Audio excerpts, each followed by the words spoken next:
arting! Welcome back to Arting Tips. Today we're doing Starburst Hearts. You're gonna need paper, pencil, and some markers. Start by making a big heart in the center of your paper, and then you're gonna put a dot inside of your heart.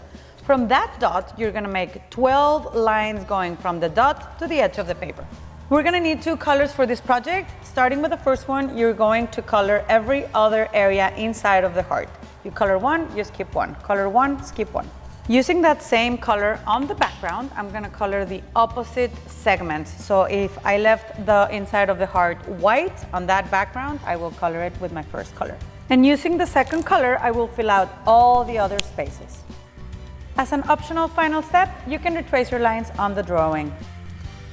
If you are into creative projects, I will leave a list here with many other art classes that you can watch for your students or yourself. I hope you enjoyed this video. Don't forget to like and subscribe. Stay creative. I'll see you next time.